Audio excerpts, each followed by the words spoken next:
இன்று முதல் வீட்டு உபயோக சிலிண்டர் விலை 50 ரூபாய் உயர்வு. மத்திய அரசு அறிவிப்பு. கேஸ் விலை உயர்வை திரும்ப பெற வேண்டும். முதல்வர் ஸ்டாலின் வலியுறுத்தல். அடித்தட்டு மக்களின் தலையில் இடியை இறக்கியுள்ளது மத்திய அரசு. செல்வ பெருந்தகை கண்டனம். +2 தேர்வு முடிவுகள் மே 9ஆம் தேதி வெளியாகும். பள்ளி கல்வித்துறை அறிவிப்பு.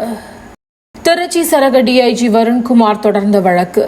சீமான் இன்று காலை ஆஜராக நீதிமன்றம் ஆணை. ஒரு போர்க்களத்தில் நிற்கும் தளபதியாக சீமான் இருக்கிறார்.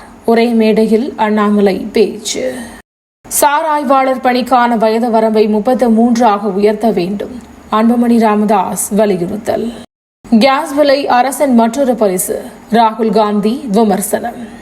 பொருளாதார மற்றும் நிதிசார் பேச்சுவார்த்தை கூட்டத்தில் பங்கேற்பு.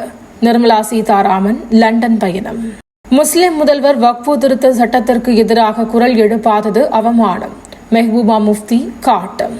வக்ஃபு சட்ட திருத்த மசோதாவுக்கு எதிர்ப்பு. உச்சநீதிமன்றத்தில் திமுக வழக்கு.